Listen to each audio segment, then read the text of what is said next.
Chapter 30, Part 2.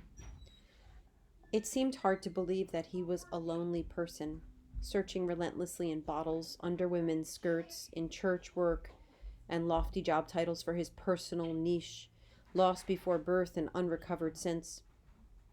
It was obvious to me then that he had never belonged in stamps, and less to the slow moving, slow thinking Johnson family. How maddening it must have been, born in a cotton field with aspirations of grandeur. In the Mexican bar, Dad had an air of relaxation which I had never seen visit him before. There was no need to pretend in front of those Mexican peasants. As he was, just being himself, he was sufficiently impressive to them. He was an American. He was black. He spoke fluent Spanish. He had money, and he could drink tequila with the best of them. The women liked him too. He was tall and handsome and generous. It was a fiesta party. Someone put money in the jute box, and drinks were served to all the customers, and I was given a warm Coca-Cola. The music poured out of the record machine as high tenored voices wavered and held, wavering and held for the passionate rancheros. Men danced, at first alone and then with each other, and occasionally a woman would join the foot stomping rites. I was asked to dance. I hesitated because I wasn't sure I'd be able to follow the steps. But Dad nodded and encouraged me to try. I had been enjoying myself for at least an hour before I realized it. One young man had taught me how to put a sticker on the ceiling. First, all the sugar must be chewed out of Mexican gum. Then, the bartender gives a few slips of paper to the aspirant, who writes either a proverb or a sentimental remark on the strip. He takes the soft gum from his mouth and sticks it to the end of the streamer, choosing a less densely covered area of the ceiling. He aims at the spot, and as he throws, he lets out a blood curdling scream, which would not be out of place in a bronco busting rodeo.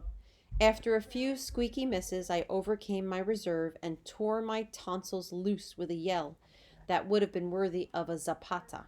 I was happy. Dad was proud, and my new friends were gracious. A woman brought chicharrones, in the South they're called cracklings, in a greasy newspaper. I ate the fried pigskins, danced, screamed, and drank the extra sweet and sticky Coca-Cola with the nearest approach to abandonment I had ever experienced. As new revelers joined the celebration, I was introduced as La Niña de Bailey, and as quickly accepted. The afternoon sun failed in its attempt to light the room through the single window, and the press of bodies and scents and sounds melted to give us an aromatic and artificial twilight. I realized that I hadn't seen my father for some time. ¿Dónde está mi padre? I asked my dancing partner. My formal Spanish must have sounded as pretentious to the ears of the paisano as "Whither goeth my sire?" would have sounded to a semi-literate Ozark mountaineer. In any case, it brought on a howl of laughter, a bear-crushing embrace, and no answer. When the dance was finished, I made my way through the squeeze of the people as unobtrusively as possible. A fog of panic nearly suffocated me. He wasn't in the room. Had he made an arrangement with the guard back at the pass? I would not put it beyond him. My drink had been spiked. The certainty made my knees weak, and dancing couples blurred before my eyes. Dad was gone. He was probably halfway back home with the money from my sale in his pocket. I had to get to the door, which seemed miles and mountains away. People stopped me with "¿Dónde vas?" My response was something as stiff and double-meaning as "Yo voy por ventilarme," or "I'm going to air out." No wonder I was a big hit. Seen through the open door, Dad's Hudson sat in lonely splendor. He hadn't left me after all. That meant, of course, that I hadn't been drugged. I immediately felt better. No one followed me into the yard where the late afternoon sun had tenderized the midday harshness. I decided to sit in his car and wait for him, since he couldn't have gone far.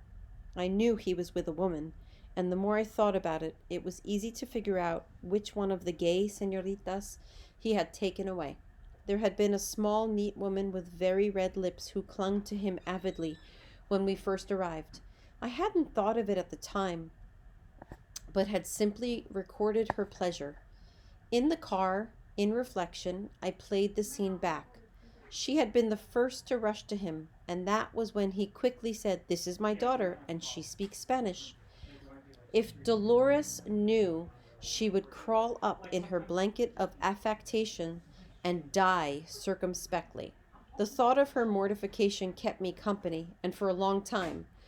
But the sounds of music and laughter of Cisco Kid screams broke into my pleasant, revengeful reveries. It was, after all, getting dark, and Dad must have been beyond my reach in one of the little cabins out back. An awkward fear crept up slowly as I contemplated sitting in the car all night alone.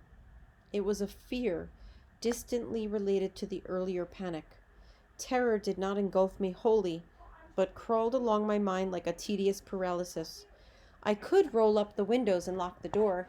I could lie down on the floor of the car and make myself small and invisible. Impossible. I tried to staunch the flood of fear.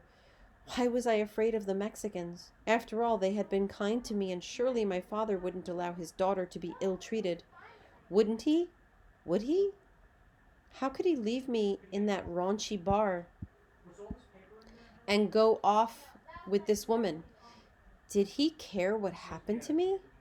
Not a damn, I decided, and opened the floodgates for hysteria.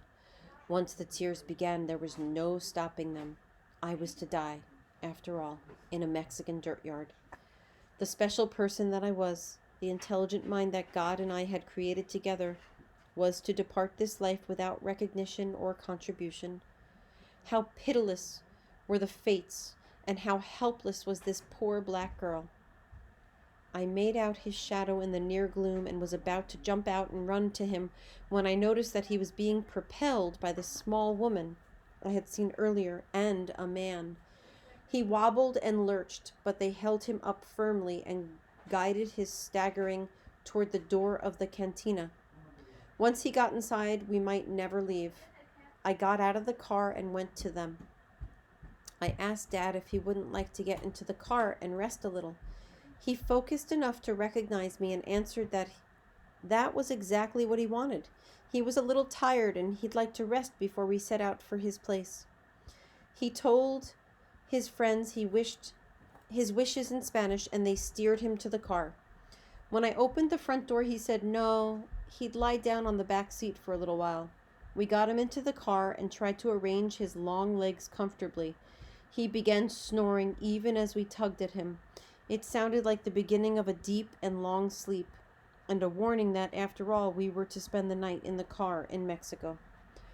I thought fast as the couple laughed and jabbered at me in incomprehensible Spanish. I had never driven a car before, but I had watched carefully, and my mother was declared to be the best driver in San Francisco.